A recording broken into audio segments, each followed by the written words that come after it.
Good morning.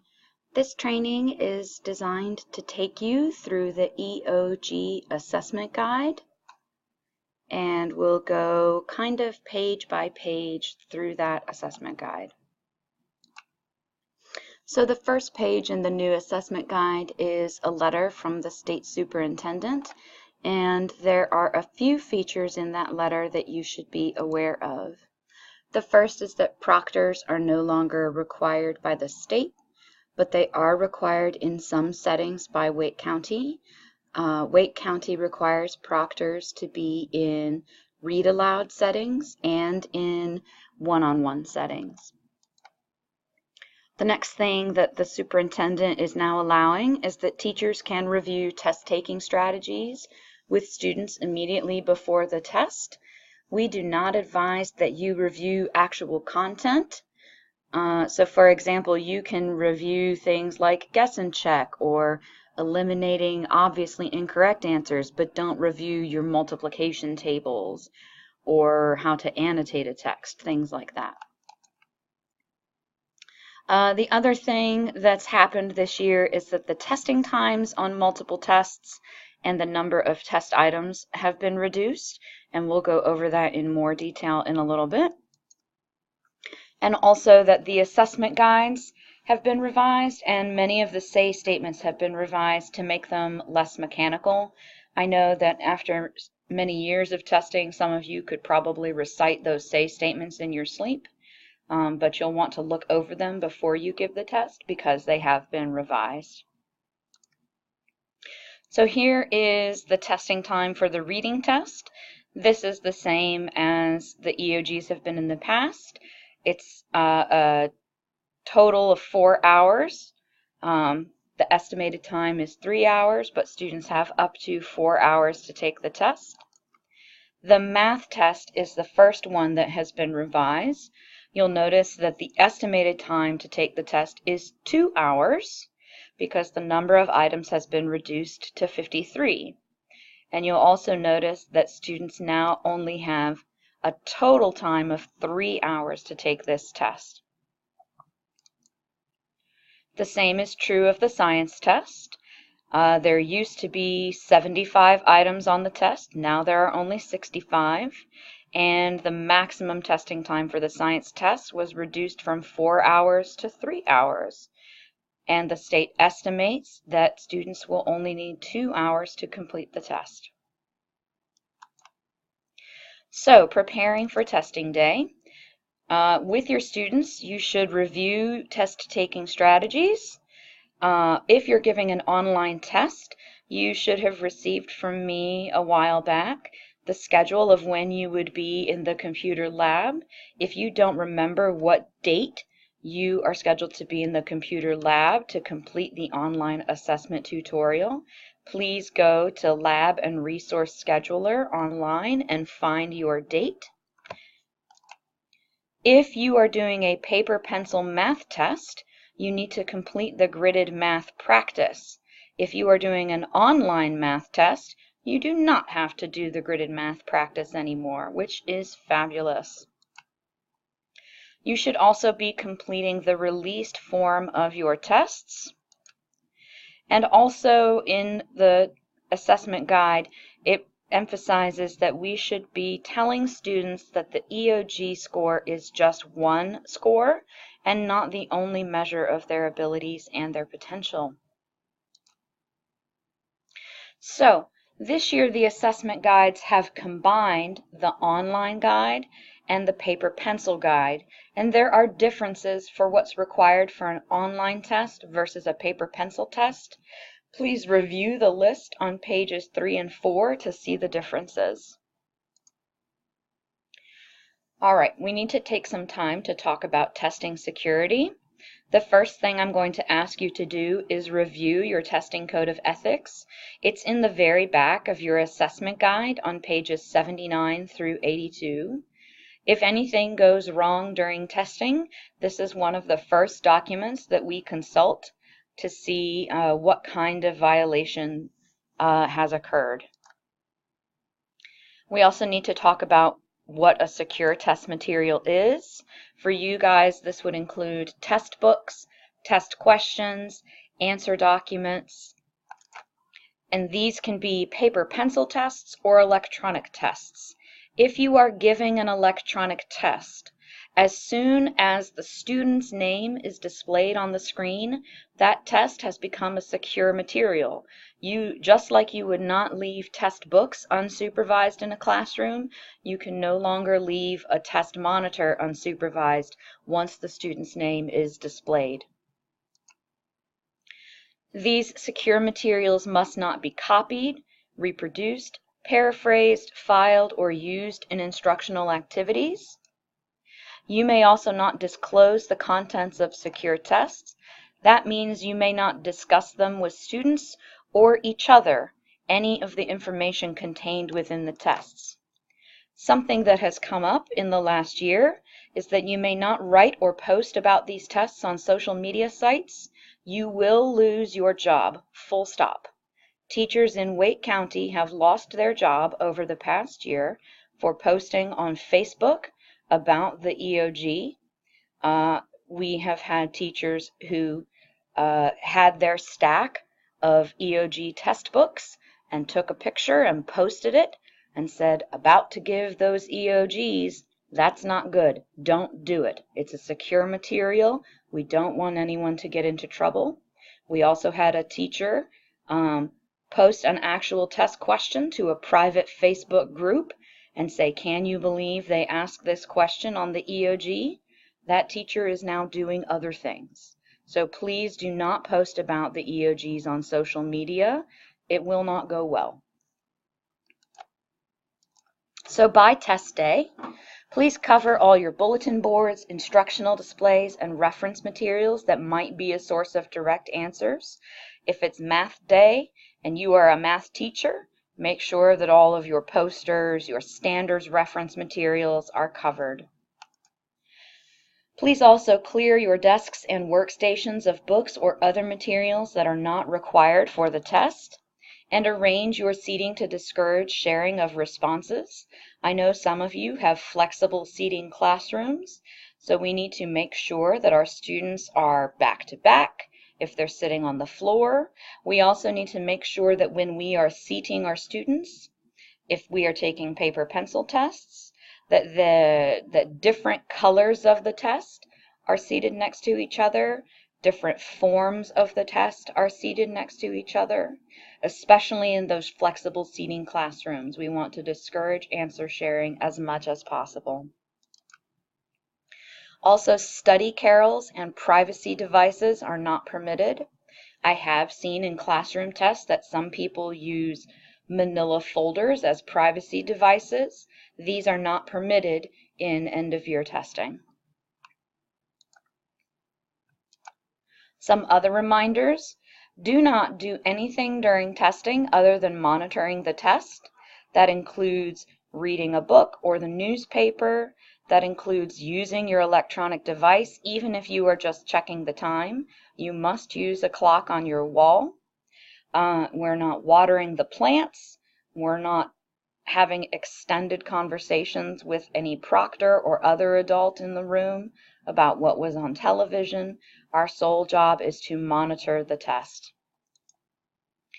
Do not give any verbal or nonverbal assistance on the test. Obviously, we are not helping students paraphrase or rereading the questions, and you are not pointing to questions to indicate the correct answer. You are not encouraging students to go back and look at that answer again.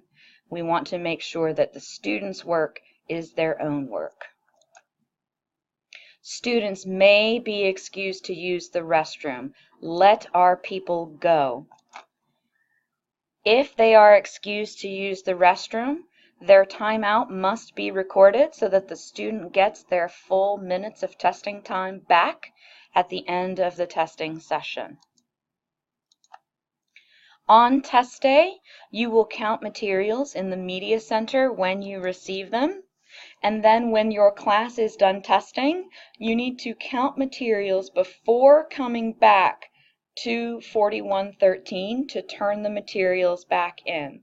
One of the most common errors that happens is a teacher does not count materials in the classroom before coming to turn them back in, and they have something missing and then have to go back to their classroom to find the missing material. We want to avoid that as much as possible. And then I or someone in 4113 will count the materials when you turn them in. It is all part of testing security and making sure that we keep track of these secure materials at all times. There is some paper pencil testing still occurring. Sometimes during paper pencil testing, students will misalign their answers. This occurs when, for example, a student is working on question 10 but bubbles in the line for question 11. There are several levels of intervention that you can take when this occurs. You can point it out to the student, for example, saying, "I think you bubbled question 10 in the space for question 11. You can also guide the student in getting back on track. "I think you need to bubble question 10 in the line for question 10. Or if it gets really bad and the student is misaligning repeatedly after you have corrected them repeatedly, you can also have the student record their responses in their test book and take their answer sheet away. In that case, the student would transfer their answers over to the answer sheet after the test is over. In some cases, this may require me to give them a new answer sheet. If a student is misaligned so badly that you have to have them record their responses in the test book and transfer their answers after the test is over, please report it as an irregularity. I doubt it would lead to a misadministration, but we do have to record that it happened. One of the testing accommodations that has changed that I want to make you aware of is multiple testing sessions. These students can test in the regular classroom. They do not have to have separate setting. Most of the time, the students who will be testing in the regular classroom with multiple test sessions will have short breaks. For example, every 30 minutes, they'll take a 3-minute break.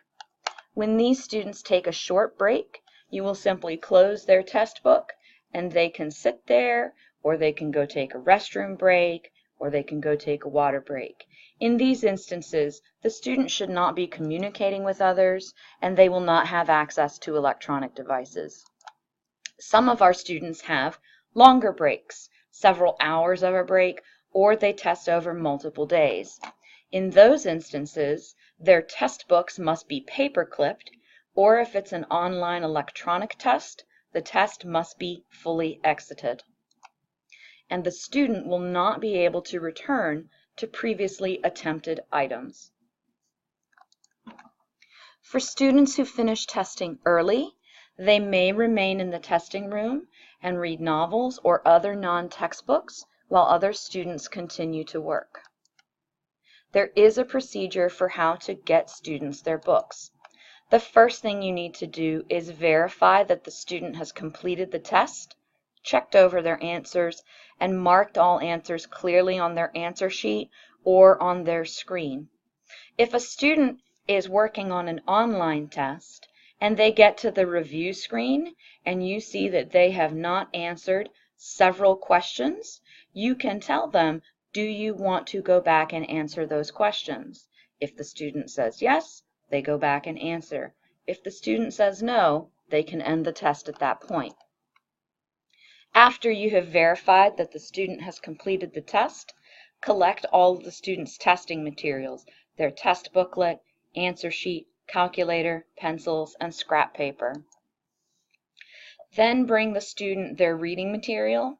It may be helpful to have students label their books or reading material with Post-its before the test starts. There is a possibility that we will need to paperclip student test books. This only applies to paper pencil tests. When students complete the calculator inactive part of the math test, the test administrator must paperclip the test book so students cannot return to previously attempted items. After testing, there is a big section in your book, in your administrator guide, of things that need to be done. These are the 3 things that you need to do. You will count and return all testing materials. You need to complete all review of accommodation or ROA forms, and you need to report any testing irregularities. As for where the testing directions are in your book, the online directions come first in your book because the state is encouraging us to test online more. So you can see here where the test directions are. For those giving paper pencil tests, you must start all paper pencil EOGs on page 37. This is because every EOG is in a separate book and has a separate answer sheet this year. Once you have finished reading the introduction to the EOG on page 37, then you can go to page 41 or page 46. Electronic devices are something that we struggle with every single year. I received some clarification from the testing office on how to handle electronic devices this year. Students are prohibited from having electronic devices with them in the classroom. I would advise that you work on having students leave electronic devices in their lockers and take up a collection before the testing session begins in your classroom. However, if a student is caught with a device and it's off or you know they were not using it, the testing office will tell us to handle the problem internally with a write-up. If the student is caught using a device, we see them scrolling on it, we see them posting on it, or using the calculator on it, the testing office will declare a misadministration, and the student, or possibly more students, depending on what was happening on that device, will be retaking the test. Test administrators and proctors are also not allowed to have electronic devices during the test administration. We have had increasing problems with this the past 2 years. I understand that having your electronic device is important because we need to maintain connections with our family and our children during the testing. However, I don't want to hear of any staff members accessing their electronic devices during testing. It is paramount that we set a good example for our students by not using our electronic devices when they cannot use their electronic devices.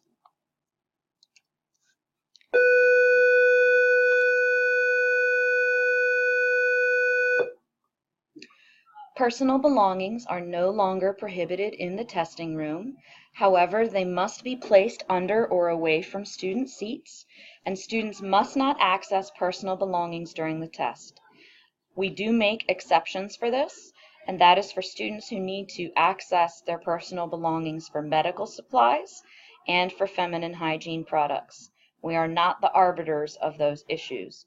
We do have some students who have to monitor their blood sugar using their cell phone. If that is the case and you have a student who needs to use their cell phone in this manner, what has to happen is the student simply needs to ask you, the test administrator, to monitor them while they check their blood sugar.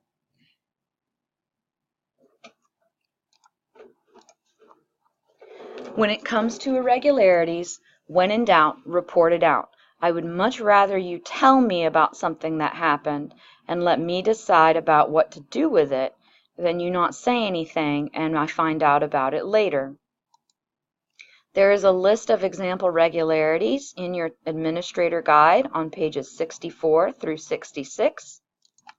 However, there are common irregularities that result in misadministration at Martin. These include student refusal to complete the test. A student will come in and just say, "I'm not doing this," or they'll refuse to wake up during the test. They fall asleep at the beginning and refuse to complete it. Or an accommodation is not provided.